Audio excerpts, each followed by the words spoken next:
ang Presidential Broadcast Service. Radyo Pilipinas. Radyo Publiko ng Bagong Pilipinas para sa Bagong Pilipino. Naghahatid ng mahahalatang balita at impormasyon na uugnay ng pamahalaan sa sambayanan. Tulay sa himpapawid ng serbisyo publiko. Radyo Pilipinas. Radyo Publiko. Ang boses ng Pangulo sa Iloilo. Radyo Pilipinas. 585 AM. Oras sa Radyo Pilipinas, alas 2:01 sa hapon. Mga labing ulihing hitabo, hibaluon, mga hangka at tubangon, mga bagay nga importante, aton ginahalungan, aton ginabantayan. Ululupod kita sa Bantay Banwa, Bantay Banwa. Ang programa na magatulong sa inyo sa labing ulihing nga balita, mga panugyan o kampanya para sa kayuhan sang tanan. Ikaw, ako, kita, Bantay Banwa. Mayong hapon Western Visayas, mayong hapon syudad kag probinsya sang Iloilo. Welcome sa pagpangalagad sa programa Bantay Banwa. Biyernes edisyon kita. Thank God it's Friday, Agosto 29, tuig 2025. Programa nga magadulong sa inyo sa labing uli nga balita, mga panugyan kag kampanya para sa kayuhan sang tanan. Inang inyo alagad kag Anchorman Joseph Paul Noblesa Tarosa. Ululupod kita subong nga hapon diri sa Radyo Pilipinas Iloilo. Subong diri sa syudad sa Iloilo, sumugod-subong Agosto 29 tubtob Agosto 31 diri sa dalan Jembasa. Buksan nila liwat no ang Calle Real Night Market. Amat-amat na nga nagaplastar ang mga stalls rin kay ina sang aga. So mga alas 5 sina karon plastado na ina. May banda man karon no, may live band man nga maga-entertainar. Agti ano gida nangin madinalagon ini the past damo gid ang nagapadulong ngud sang manamit nga pagkaon na ginahanda sa mga stalls halin sa mga sinugba dira, mga finger foods kag ban pagid no nga mga pagkaon nga sigurado gid ma-enjoy sang aton nga mga kauturan nga magapadulong sa dalan Jembasa para sa sining Calle Real Night Market.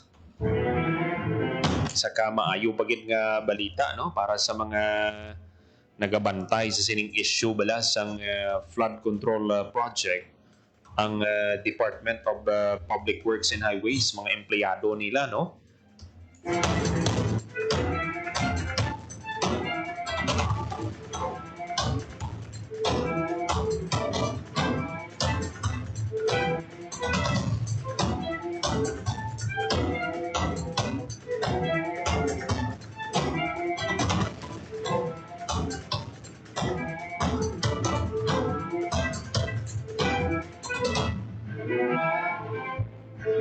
Mga officials sa Department of Public Works and Highways suspend na ang mga biyahe tubtob Nobyembre. All personal overseas travel except for urgent medical reasons. Amo lang gid na ang exemption. Temporary suspension of applications for authority to travel abroad for personal reasons. Ito yung ongoing ang validation sa mga DPWH projects in line with our commitment, in line sa commitment nila for transparency, accountability, and public service integrity. Mainit ang issue nga no sa proyekto sa Department of Public Works and Highways. Pero nagapati kita hindi lang dapat mga taga DPWH ang nagpatuman sini. Hindi na mga politiko naton. Para nga masiguro nga kung ginaimbestigahan ang inyong project dira. Hindi ka mo kagwaman sa sagwa sang pungsod. Sa ibang paginaton nga balita, Kahapon, nagpatigayon sa noise barrage ang mga personnel or ang mga PDLs, Persons Deprived of Liberty, sa Negros Occidental District Jail para ipanawagan ang pagkakasapwesto sa ilang jail warden si Jail Chief Inspector Chris Rel Awe. Kahapon, voluntaryo nga nagpanaog ini sa pwesto. Why siya relieve voluntaryo siya nga nanaog sa pwesto. Yan ang gin-confirm ni BJMP NIR spokesperson Attorney Junivan Ray Umadhay. So kumati natin sa inyo karon ng interview ta kay Attorney Umadhay ano ba lang rason sa pagpanaog ni Jail Chief Inspector Awe sa pwesto. So mga mag-alagad dira sa Negros Occidental District Jail si Jail Senior Inspector Raimundo Aro. 6 minutos makaligat sa takna alas 2 sa hapon. Samtang pagpasangkad sa kampanya kontra illegal nga droga na istoryahan sa pagbisita ni PDS Director Ralph Romel Torres kay Governor Toto Defensor. Baluan taman ng full support sa provincial government sa mga campaign, no? Sa PDEA, pinagi sa pagkandak sa mga trainings para nga ma-enhance pagit ang capability sa mga interdiction units, mga operatiba, para nga mas maging effective pagit sila sa ilang trabaho bilang drug enforcer. Samtang sa Capiz, top 2 most wanted person na dakpan sa Banwasang Sabian. Sa dugang pa naton nga balita, duha ka soldado nga nasamaran sa nagligad nga enkwentro. Pasidunggan sa 3rd Infantry Division Philippine Army. Samtang sa pagselebrar sa Tulungan Month, no?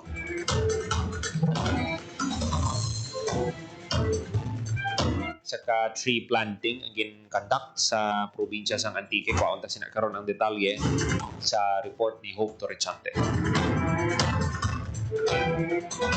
8 minutos magalikat sa taknang alas 2 sa hapon. Aring masubugid nga balita, no? Isa ka senior citizen, lasakan gid ang ulo niya sang truck sa Baldosa, La Paz. Patay.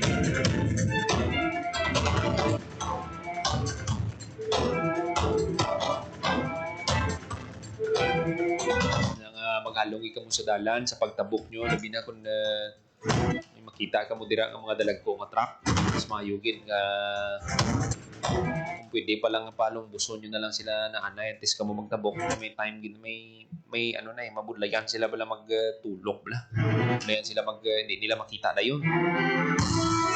Munang nakita na ton nga ang galing kiti sa tubang nag-agi oy mugid makita. Muna nga sa mga drivers man, probably halong gid gabi na sa mga drive sa mga dalagko bala nga mga salakyan. Tang nyo gid sa siguro inyo nga pwesto dira nati makita nyo bala dayon ang mga hindi mo malikawan may ara gid nga daan nga mga pasahero bala nga maulpot lang wala kita nagasiling nga nagulpot to si ang napatay, no? Pero may iban gid bala nga mahingagaw gid, mahingagaw tabok bisan nga manugpula na ang traffic light.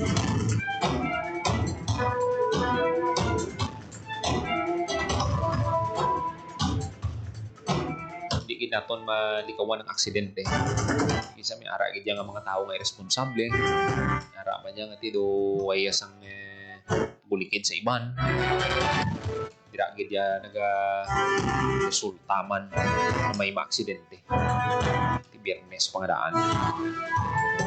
May mga pamahiin mga daan ng mga tigulang bala kada Biyernes. 10 minutos magalikat sa takna alas 2 sa hapon.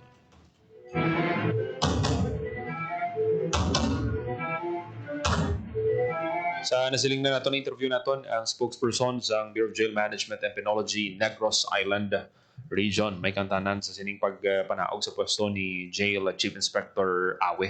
Aton pamatian ang pagpahayag ni Jail Senior Inspector Attorney Johnny Ben Ray Umadhay, spokesperson sa BJMP NIR. BJMP NIR spokesperson Attorney Johnny Ben Ray Umadhay, sir.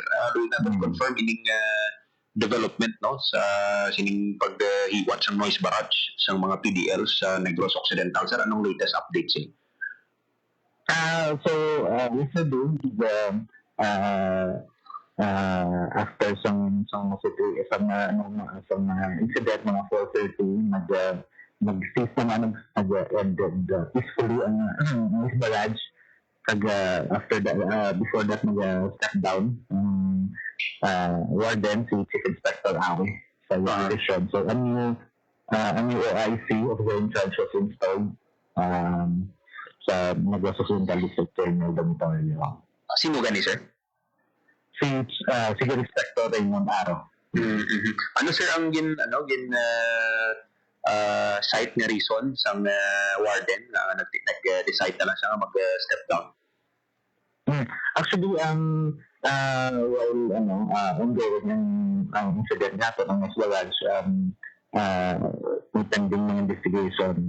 Based sa initial na investigation, wala naman siya nakita ang violations sa part of the warden, especially ang mga programs na wala mga complex memories na actually our programs 585.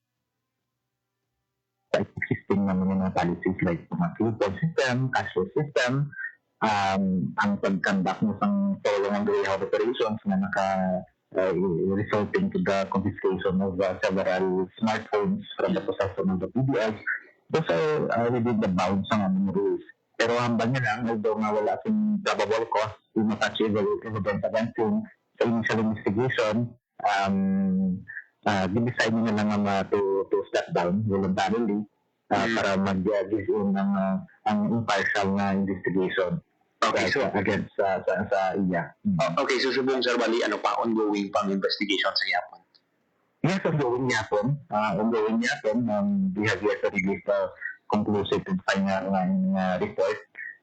But initially, based sa allegations nila, wala pa man magkaning makita na medyo labag si Chief Inspector Awi. Particularly kung ang pag-istoryahan ang paghigit sa warden, especially i-flash out ng kontrabando.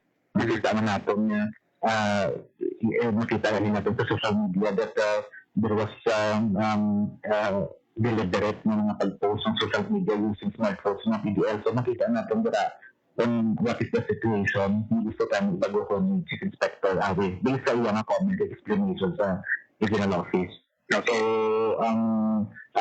those are the things na gumraise nila sa mga PDLs. They allege na maltreatment sa management. But initial investigation points out that those are within the bounds of our policies and rules.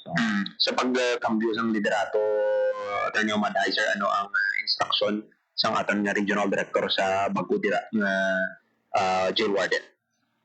Okay, as always, ang ginupunta ng mga regional director, si Chief Superintendent Brendan Agufolenso, is that matawhay peaceful and orderly jail facilities para ma-provide ang mga basic necessities, ang mga programs para sa ating mga PDL. So that's the one thing na din direct nyo lang sa bagong tungkol na YC sa Negros Occidental District Jail Male Dormitory.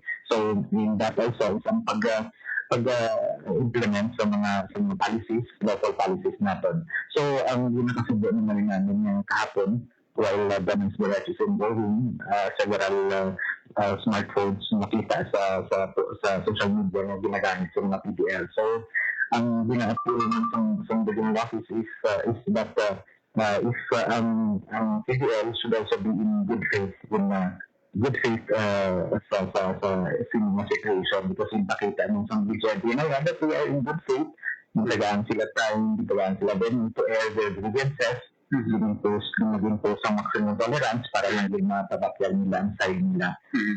It is now their ang bola sa nila to show also that they are in good faith. Turn over nila ang mga smartphones na because it would cause security breaches, even harm, injury, sinakita natin previously ng mga shooting incident against president. So those cellular phones could be used for communications para sa mga illegal or unscrupulous na mga things based on sa allegation ni Chief Inspector Ari.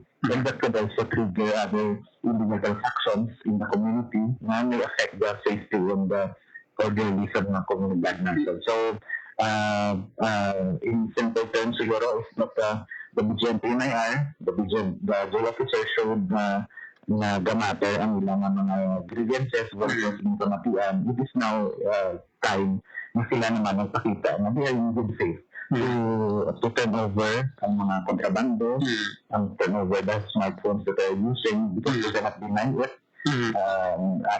Social media. So also an appeal to those who support them, mga especially those nag-post na mga civil society groups to also show good faith advice ng mga PDLs na ang mga kontrabando hindi pwede sunod-sunod and these groups also cannot deny sila mismo makita nila sa social media ginagamit without any hesitation sa mga PDLs inside the jail magamit nila pag-video pag-send sa social media. So, ano na sir?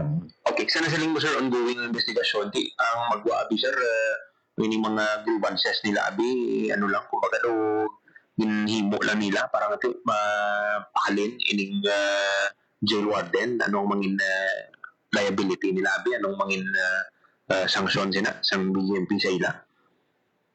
Okay, right now, for example, kung makita na there are new smartphones, mga kontrabando sa sulod, may mga liability like for example, the non-giving of time allowances sa mga PDLs because these are serious violations sa BGMP rules. For example, if it can be find out na wala man for example kamatuoran yung brief nila against Chief Inspector Awi so Chief Inspector Awi will be absolved from charges. Okay. Pero that's not mean pwede mo siya makabalik. So it is still within the discretion of the regional director.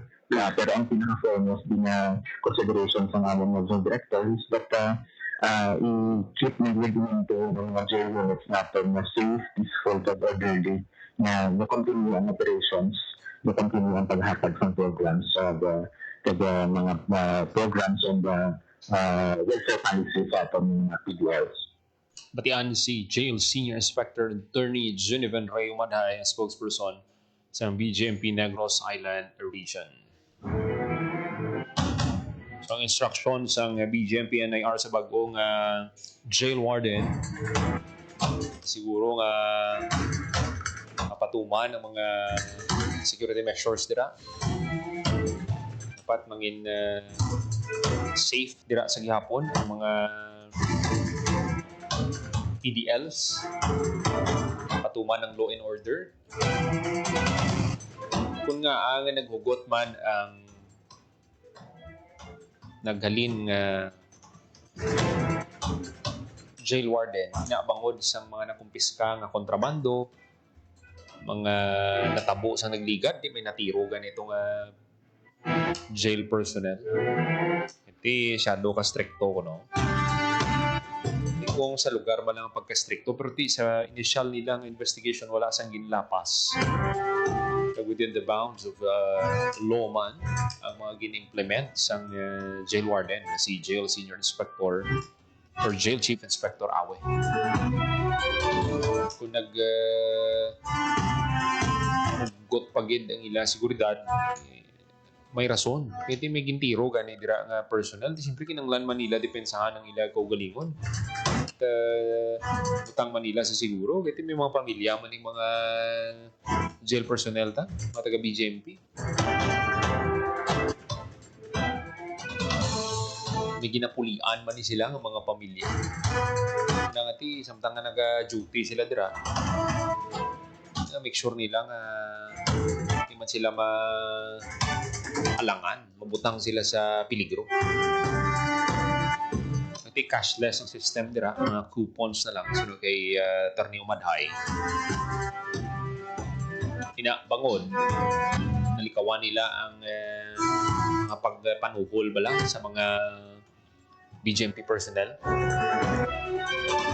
Malikawan man ang gamo muna nga ang tingtik hindi lang man sa BGMP NIR na gina-implement kundi sa ibang pagid ng mga jail facility sa pungsod. Wala sa nakita ang rason.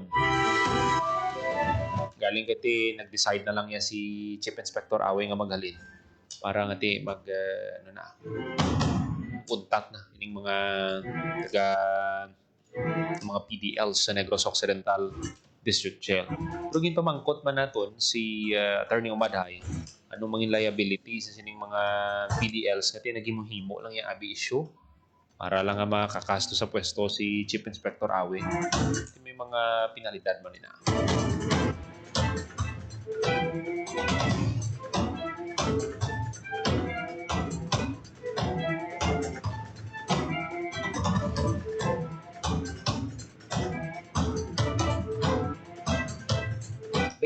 Minutos mga kaligat sa takna alas 2 sa hapon.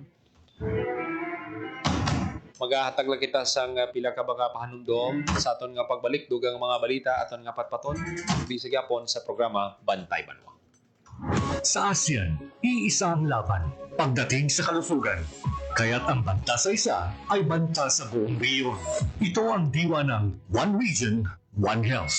Alam niyo ba, noong kasagsagan ng pandemya, nagpadala ng tulong ang mga kapitbansa ng mga PPE, test kits at kaalaman. Dahil sa koordinadong aksyon ng Leon, mabilis at maayos itong naiparating sa mga nangangailangan.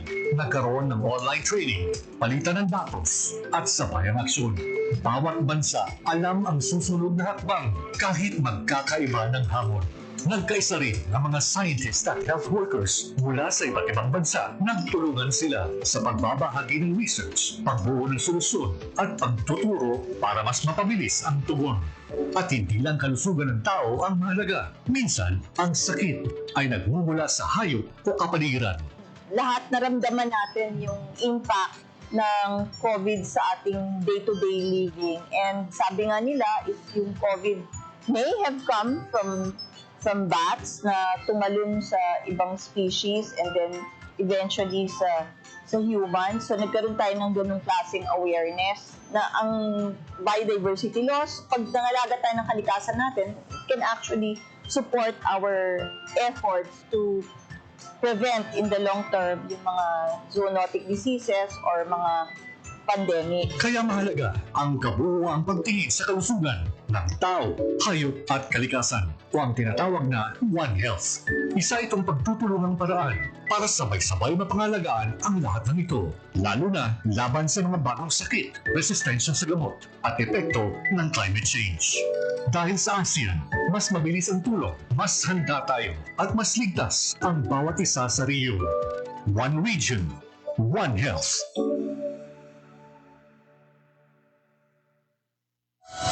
Hindi na lang sa sariling bayan na ipapamalas ang talento ng Pilipino. Dahil sa ASEAN, umaabot na sa iba't ibang panig ng rehiyon ang sining natin, kinikilala, pinapakinggan at hinahangaan. Alam mo ba, mas marami na ang Filipino artist na ipapakita ang kanilang obra sa buong Southeast Asia dahil sa ASEAN. I can't wait for ASEAN to create more programs that will encourage collaboration. I think what would be nice is meeting the past participants. ASEAN would be open to residencies, not just for artists, but also to writers, to art critics, to curators, to other cultural workers. Sa ASEAN Artist Residency Program, ilang Pilipino na ang napiling lumikha ng sining sa Jakarta, Indonesia at ang kanilang likha bahagi na ngayon ng permanent collection ng ASEAN Gallery. Mayroon ding Connect ASEAN, isang art exchange program na gumagamit ng online at on-site exhibits sa mga palabas sa Manila, Jakarta at Busan. Tampok ang mga likha ng Filipino artist sa harap ng libu-libong manonood. At nitong 2024, tampok rin ang galing ng mga Filipino graphic artist sa ASEAN Graphic Arts Exhibition sa Vietnam, kasama ang higit 150 likha mula sa buong ASEAN. Pero higit pa sa pagpapamalas ng husay sa sining ang layunin ng ASEAN. Sa pamamagitan nito, nabubuo ang balita ng kultura at ideya sa pagitan ng mga artist mula sa iba't ibang bansa. Mula rito'y sumisibol ang koneksyon, pagkakaibigan, at mga obrang mas makabago, mas makulay, at mas makahulugan. Dahil sa ASEAN, ang sining ng Pilipino ay hindi na lang para sa lokal na eksena. Ngayon, may entabladong regional, mas malawak, mas makulay, at mas kinikilala. 26 minutos, magalikat sa taknang alas 2 sa hapon. Padayon ka mga nagapamati diri sa Gyapon sa programa Bantay Banwa. This time konta ang report ni Hope Torrechante.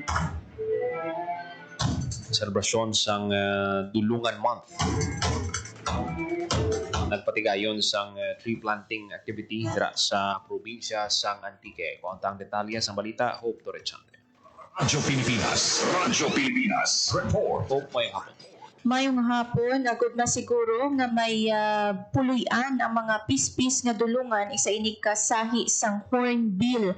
Ang Antique Provincial Government kaupod ang mga stakeholders nagupod sa tree growing activity. Paul ang mga gintanom no nga mga puno ang mga native trees no and fruit bearing trees kay suno sa Antique Provincial Government Environment and Natural Resources Office, ini ang mga kahoy nga ginahimo puloy-an no sang mga dulungan, and at the same time ang bunga or sang puno sang kahoy nga ini kung fruit bearing ginakaon man ini no or source of food sa mga pispis nga dulungan. So sa iyang nangin mensahe ang nagpanawagon no si Ma'am Maria Vivian Marfil sa Environment and Natural Resources Officer sa Openro sa mga Antiqueño nga buruligan no ang pagpangapin sa dulungan nga ila nga ginakabig nga provincial bird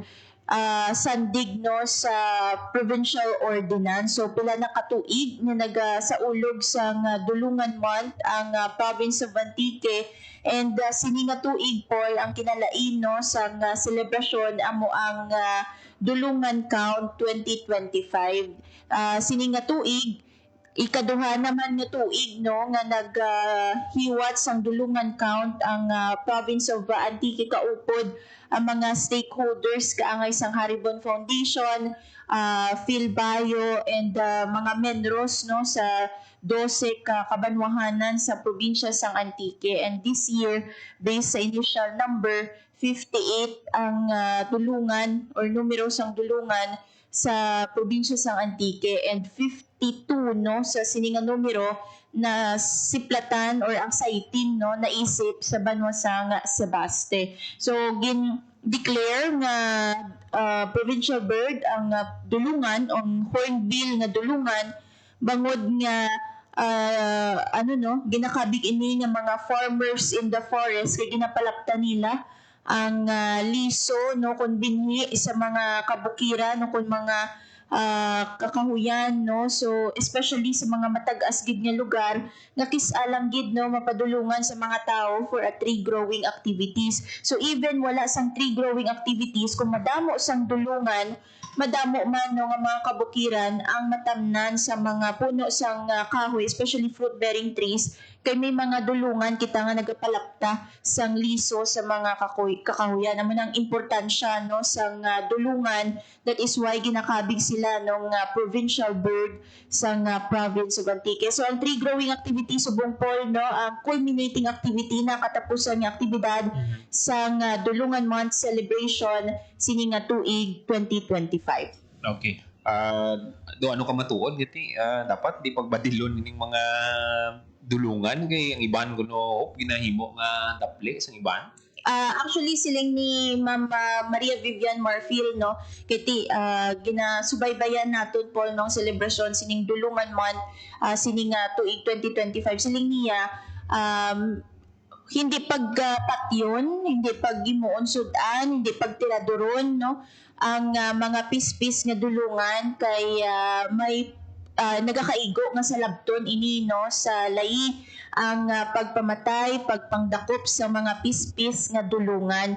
So instead, padamuon ang numero sang dulungan kay Paul no very interesting makit-an lang gid ang dulungan sa Panay and Negros, and unfortunately gamay na lang gid ang numero sini sa Negros Island region. Meanwhile sa isla sang Panay naman amo na no ginatinguaan gid nga mapadamo ang ilang numero, especially sa province of Antique kay dako nga portion sang Panay Mountain Range ang nabilong no sa province of Antique. That's why nga ginatingwaan karon sang Openro, and at the same time no sa mga sang Haribon Foundation, sang ibang tanong ng mga stakeholders nga ma-declare ang Central Panay Mountain Range nga isa ka protected area kay diri madamo sang mga pispis no lakip na ang dulungan nga nagapuyo. So importante ni no para sa aton nga mga eco warriors. Mayo ni kay ang advocacy, ang kampanya sang DNR malabutan, no? Damang malabutan kay iban nga daan responsable. Iban ti imuon na nila yang sudan way sila kabalo nga kadako sang role sa sining dulungan para nga magsanyog ang aton nga ecosystem. Yes, that is right. No, that's why sige-sige ang pagpanawagan sang PGNRO kada tuig all no every month of August ginasaulog ang dulungan month. Kag hopefully hindi lang sa Agosto ginakabuhi no ang importansya sang dulungan, but all throughout the year, every year ginasaulog, ginaprotektahan ang pispis nga dulungan. Hope, madamong gid nga salamat. Para sa Bagong Pilipinas, Hope Torrechante, Radyo Pilipinas, Radyo Publiko. Madamong salamat, Hope Torrechante, sa report sa sining tree growing activity nga conduct sang probinsya sang Antique. May kangtanan sa selebrasyon sang Dulungan Month. Isa ka tispis, no? Iti provincial province official bird ining dulungan. Kagti kilala nga farmer of the forest. Kagti may vital role sa sanyog sang ecosystem. Sa mga namiandra mag-tiro pispis. Ninyo niya pag-imuon nga sudana. Ngun yung dapat gid nga matandaan sa aton nga mga kultura. Proteksyonan ta gid. 33 minutos magkaligat sa takna alas 2 sa hapon.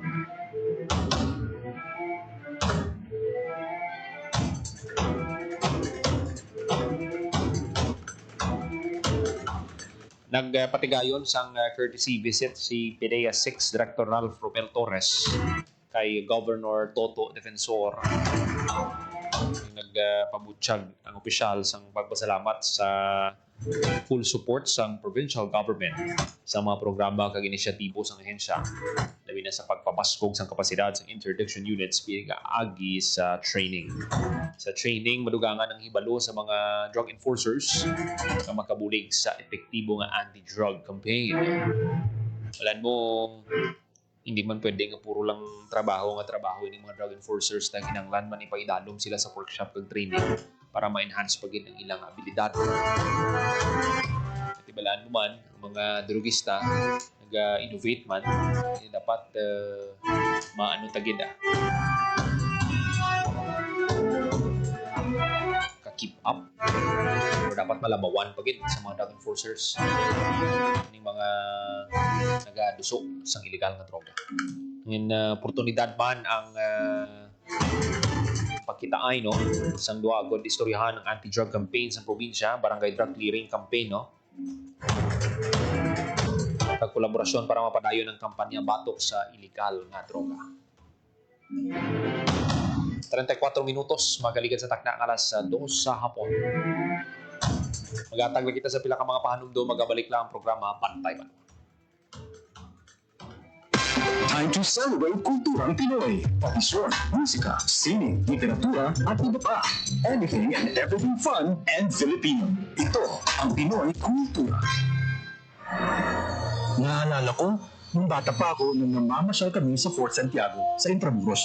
Ito ay ginawa noong 1571 bilang kuta o fortress ng Spanish governor na si Miguel Lopez de Legazpi. Isa ito sa mga napaka-importanting historical sites sa Maynila.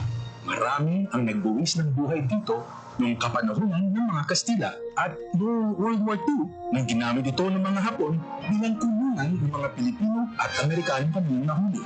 Ang ating national hero na si Jose Rizal ay nakulong din sa Fort Santiago bago siya naging martir sa Bagong Bayan. Ang Fort Santiago ay sinimulang i-restore noong 1953 pagkatapos nitong magtamo ng pagkasira noong Second World War. Ang Fort Santiago ay gawa sa bato na galing sa bulkan na tinipag sa present-day Guadalupe Viejo sa Makati.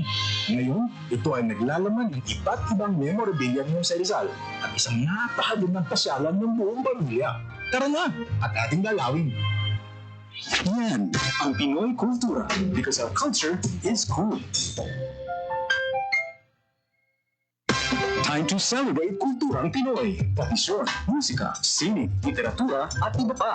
Anything and everything fun and Filipino. Ito ang Pinoy kultura.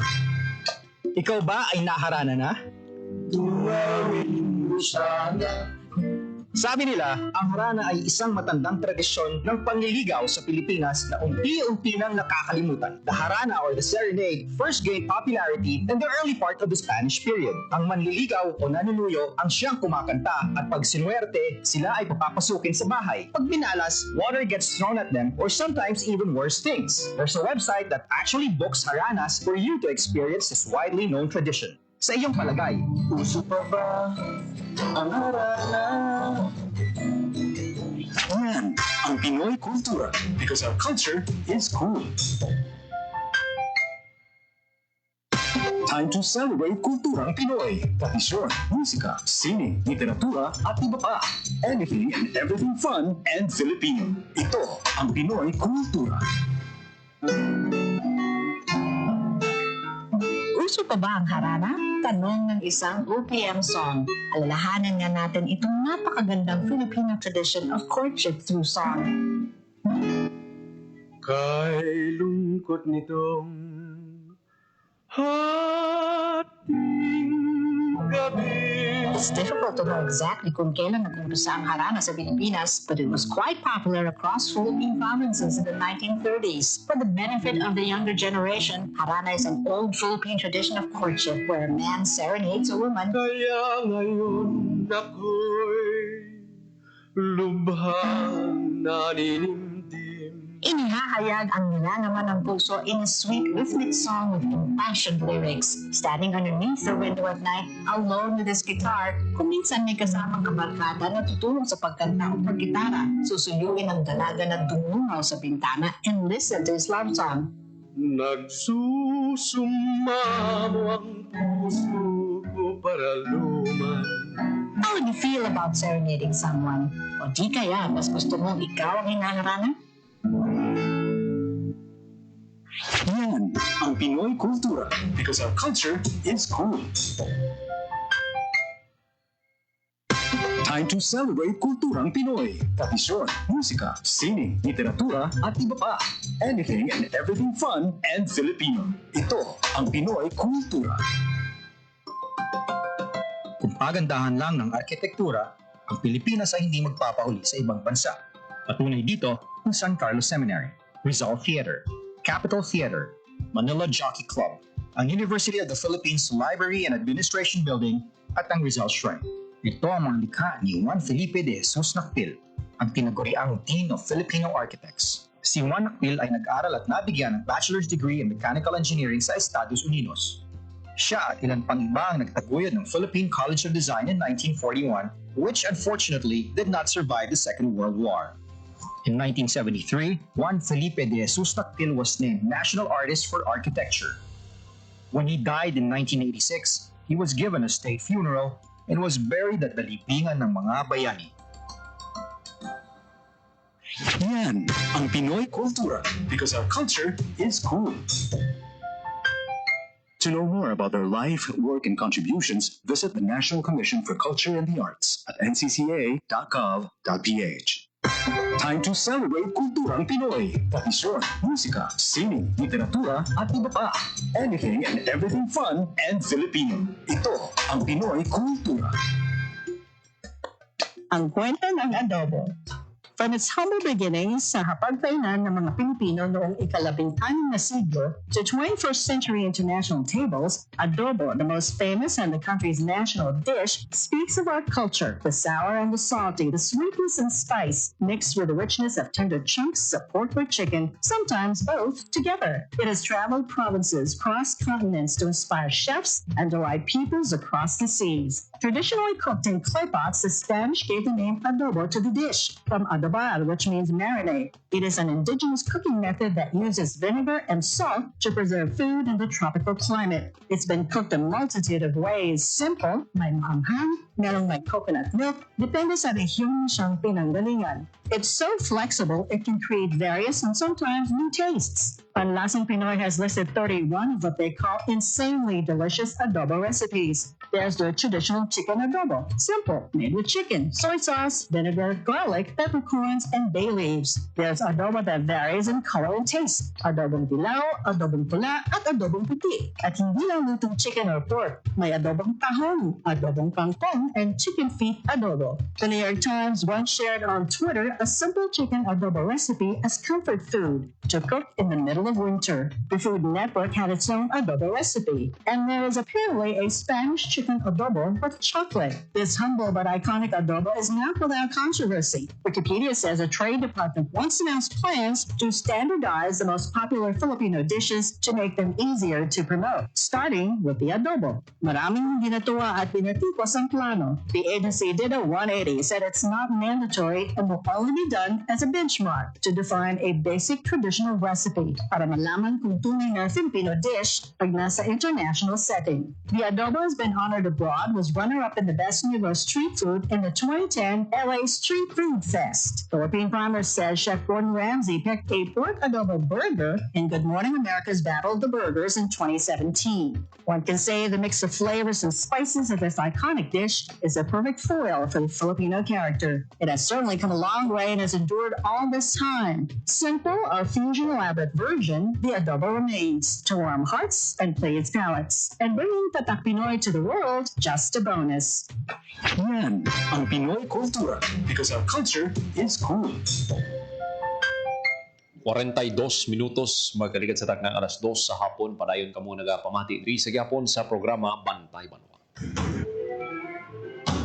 Nagpahiyag sang pagpasalamat si former Philippine National Police Chief Police General Nicolas Torre III sa iya mga taga-suporta matapos ang gulpiada nga pagkakasaiya sa pwesto.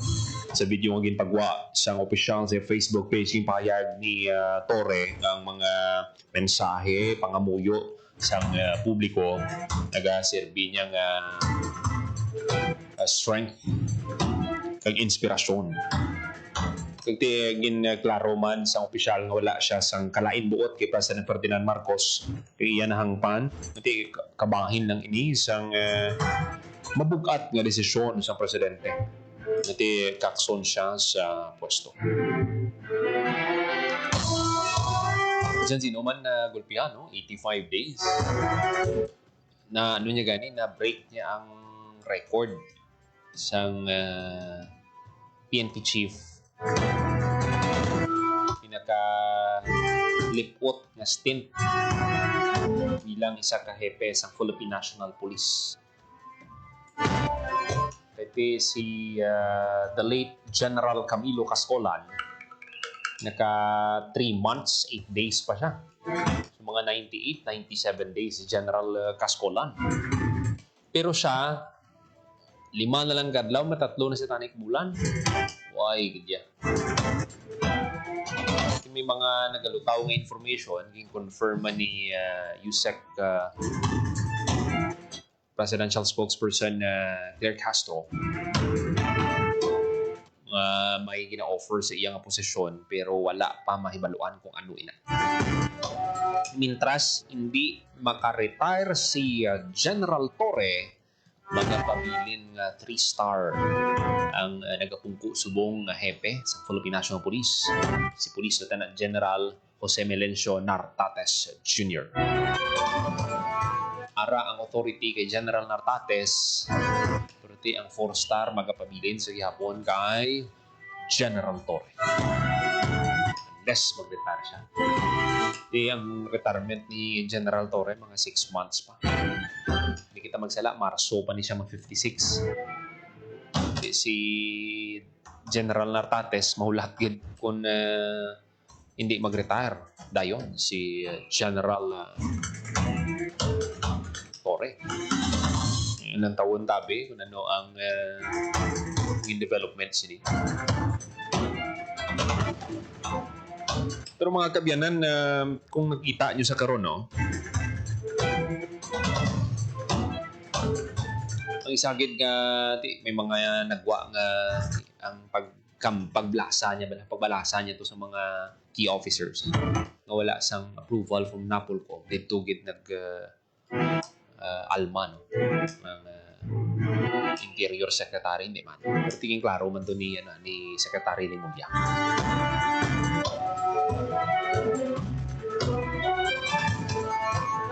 Ilang taon ta kung ano ang mangin direksyon sang karera ni General Nicolas Torre. 46 minutos magalikat sa takna alas 2 sa hapon. Trending ni subong ang post ni late Representative Richard Gomez na tingin kuhaan siya sang statement sang nagkalain-lain nga mga katapo sang media. Naging tawag niya pa nga media spin. Kag ang malain sa post sang kongresista, mga personal messages kag numbers sa mga journalist nga nagapangayo sa reaksyon niya sa isa ka issue, in-post niya man. Kadugay na sa Congress, kadugay na ni sa politika kay Congressman Gomez nga ang hindi siya kaintindi nga kung may issue nga ginahaboy against sa iya, responsibilidad sa katapos ang media nga kuhaon ang iya nga side. Ari, pag hindi makuha ang imong side, sigurado ang itawag sa mga katapo sa media bias. Pero ti kay gingkwaan ka sang side, ang balon mo yung ay nagakumpas. Gabi na gidya ka buhay na sa lugar nga pato-pato, bala. Sibla. Te, ari ang payag ni House Ethics Committee ni Deputy Speaker Ronaldo Puno nga pwede ni pasakaon sa House Ethics Committee. Mas maayo do kabastos bala para sa mga katapo sa media. Kita mo to pati mga number nila.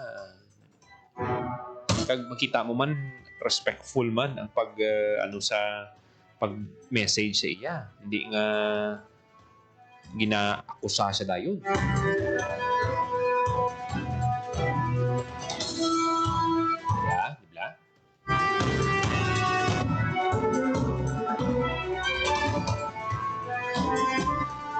Kadamo sa mga nag-share sang post sang kongresista kay naka-turn off ang mga comments, unlock mabash. Aton lang tani respeto lang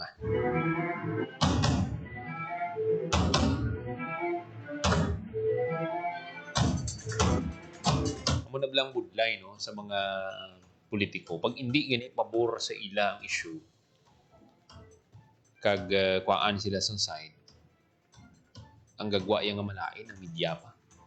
Pero sa mga malapad ang pag-intindi, kadamo man sa mga politiko nga malapad ang pag-intindi nila sa sa trabaho sang isa ka katapos ng media, sabton lang nila. Sabton nilang issue. Di pa gwa man na dayon. Kung hindi ka komportable magsabat sa isa ka issue, pwede mo man balungan comment lang ako. Tapos na dayon. Maintindihan na yan sa mga katapos ng media. Hindi man na yan ang media, mamba, paghambal mo no comment, sige na pala, piliton ka na. Hindi.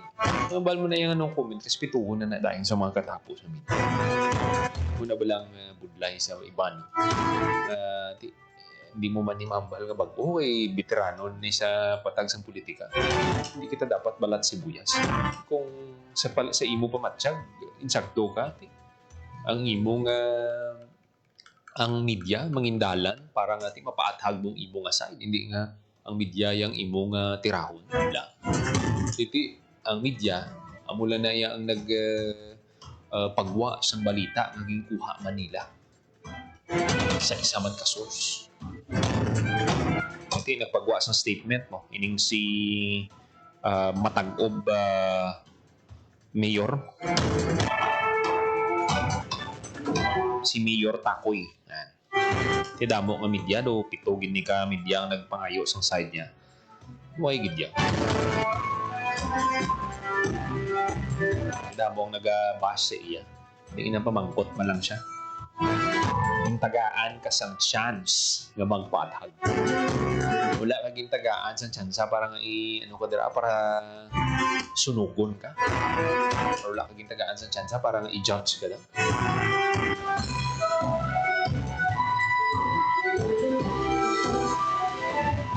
Rida mo nagambal, no? Ngati pwede man maging sabat yung imbitasyon sa media instead ngati iakusahan mo ang mga katapos ng Fourth Estate.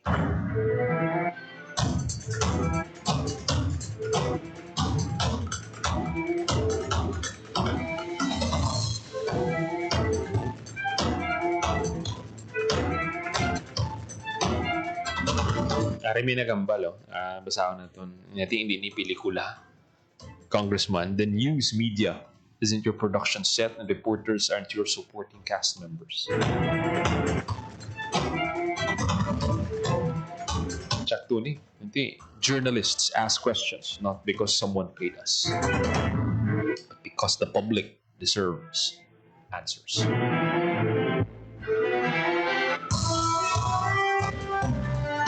Sabta lang. Hindi ka magsabat. Ang bahal ka lang no comment. Parang bala kay General Torre. Diba? Ito mangkot si General Torre. No, ang statement mo. Mali after pila ka days mapagwa ko sa statement. Okay? After sa to, pagwa na siya. Muna bala. Hindi nga tirahon mo yung media. Laki sa balaan niya man na. Balaan niya man ang katungdanan, ang role sa media. Pero galing kung insindihon mo man, kuhaan mo man nga padalman ang nanging pahayag, nakabalo ba may mga previous man siya ng mga experience, muna nga nagtagaman siya. Pero makita mo sa mga kung may naindian ka, pwede mo gidyang lang, hindi mo lang pag-i-post sa social media, ang pati mga numbers, i-expose mo ang mga journalist. Privacy ito yan sa mga media men nato na apektuhan man. Wala. Kabay pa nga masanaga ni si Richard Gomez. 53 minutos magaligat sa takna alas 2 sa hapon.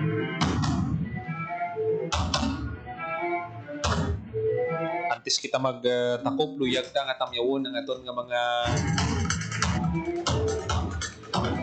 kaabyanan nga nagalantaw sa aton nga live subok.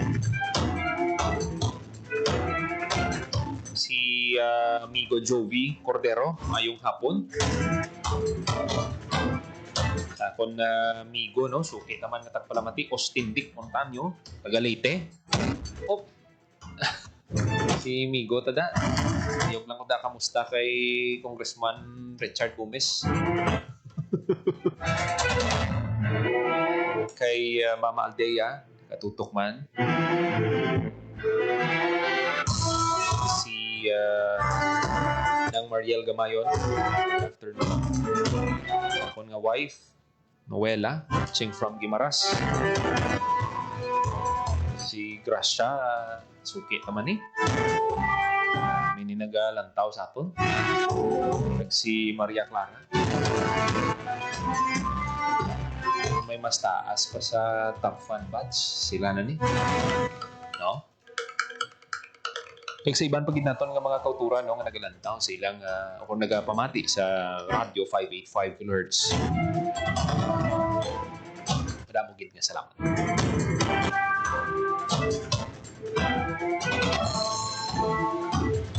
Sa mga kauturan padayon kita nga magbantay no. Nilagan tagid ang mga projects ninyo dira, labi na mga flood control projects.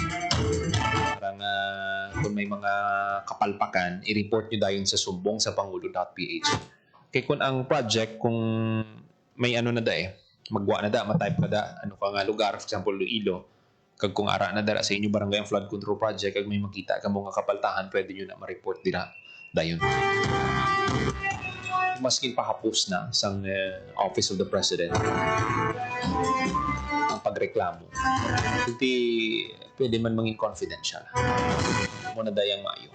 Pagti ang mga otoridad na yung maimbestiga.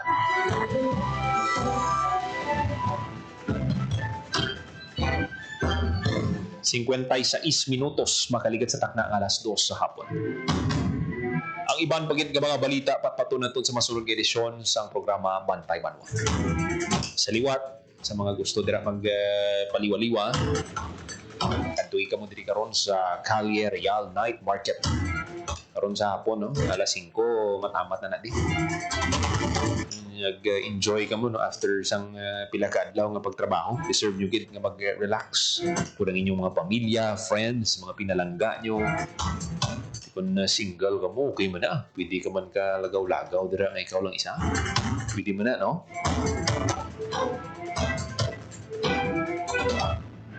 Napasalamatan tang atong mga kaupdanan sa technical side. Mr. Rochelle Jones Sotahero sa studio sa transmitter. Mr. John Magallanes. Para sa Bagong Pilipinas, Joseph Paul Noblesa Tarosa, Radio Pilipinas, Radio Publiko. Inyo na ba ito ang mga labing pinakasayura? Ulat, ublag, bugtog sa masunod atong mga pagpulugdanay sa Bantay Banwa. Ang inyong tulay sa himpapawid